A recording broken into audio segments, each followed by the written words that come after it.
Good morning, my loves. I'm going to just hop on because there's been a few things circling around me. And I wanted to share my perspective in difference. So I was chatting to a friend and they were saying that they feel like they've just got so many backpacks on. They've got so many roles in this life and they've got so many burdens that they're carrying, and they worry about their parents, they worry about their friends, they've got a partner, they've got kids, they've got their job, and they've got their own personal expectations, their own personal disappointments, and because of their lived experience, they just feel like when does the ball drop? Like when do I get the break? Can't everybody else just pick up their own shit so I don't have to carry it for them? And it's something that I personally have felt and resonated with pre-2015, pre-spiritual awakening, and during and post and ongoing. What I notice comes up for me when I face challenge and adversity in my day-to-day life, in my present life, even with my big open heart and connection to source, universe. I still have that narrative running that these are my burdens and I'm in this alone, and that no one else, because they're not living my embodied experience, no one else knows my struggle, no one else knows my story, no one else is in this. And what I'm feeling, which is important to share, is how a sacred connection to myself and to source has changed that. You can do gratitude practices. I was talking to my friend, and it's really important, firstly, to honour your feelings, to honour the fact that you feel let down, that you feel unsupported, to look at the bags that you're carrying, metaphorical and literal, and say, okay, how can I give myself more ease and more space? Do I need to carry this? Can I just accept that, unfortunately, other people are going to keep living their truth, and I can worry about them, and I can want them to change, but that's actually my energy that's being projected onto them, and I'm not in control of anything, let alone someone else's choices and behaviours, even if I love them dearly. So there's that. There's honouring our emotional landscape. There's looking and taking responsibility, secondly, of what we're over giving in terms of energy, distraction, control, victim. This is always so hard for me. So it's like that's another backpack that you put on. So what I'm suggesting is we honour our feelings and we say, yeah, I'm going through a really challenging time right now. And I hear that distress, which is triggering the voice that says I'm in this alone and there's no one to support me and no one understands and I can't fix this. So, you feel futile, you feel impotent. But so honour the feelings, take responsibility for the story that's being created, look at where you're playing the victim. There is that thing of we all have our challenges, and it doesn't matter how superhuman you think you are, life is meant to be challenging, and there's no fairness in that, there's no justice in that. We just have to deal with the way the cards, land at certain points in our lives. And then what was changing, though, for me in my last challenging experience, where this narrative, I was saying it to a friend who, the irony is I've got so many friends who've been supporting me, but with what feels personal to me, it feels like a lonely journey because no one has my lived experience, and no one will. That's actually the glory of our uniqueness. But it can feel like a heavy load to bear when you're feeling isolated, feeling scared, and wanting someone to hold your hand through a challenging time. That's all perfectly normal. The point of difference to me dealing with struggle and challenges now, to say back in 2014, pre-spiritual awakening, the difference in me compared to a friend of mine who doesn't have a more consistent and, what's the word I'm looking for, defined relationship with source, like I do. I carve out time for meditation, for ritual, for sacred connection through myself to source.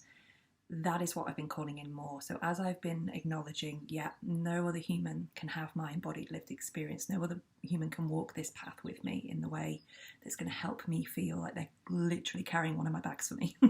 They can't carry the bag, they can't see the bags, they've got their own.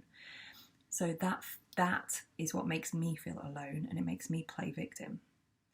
That is the wound that's been created to honour my struggle and to honour my fear of disconnection and of isolation.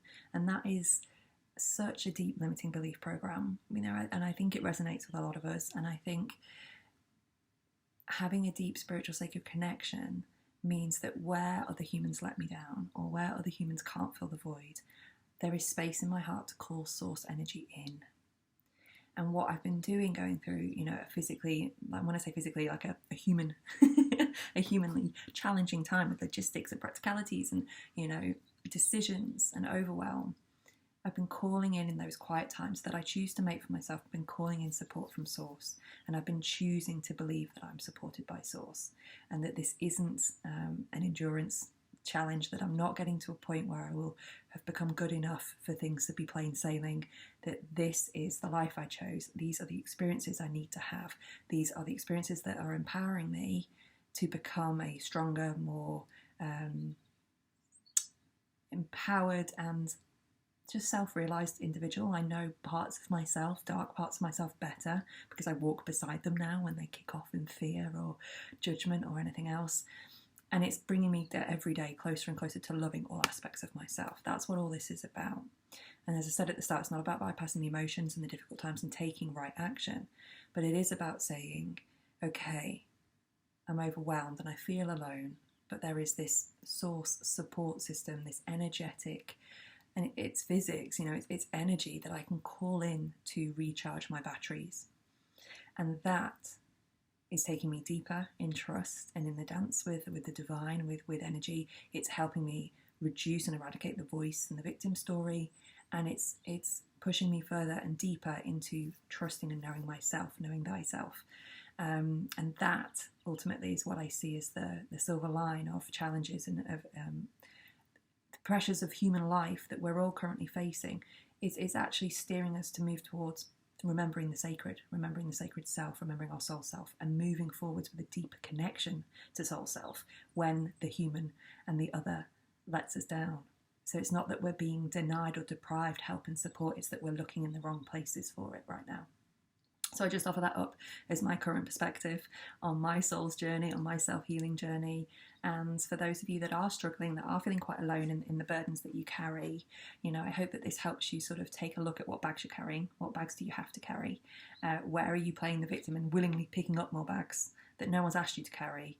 Where can you carve out some more time to reflect on that, but also just to call in support on an energetic and spiritual basis?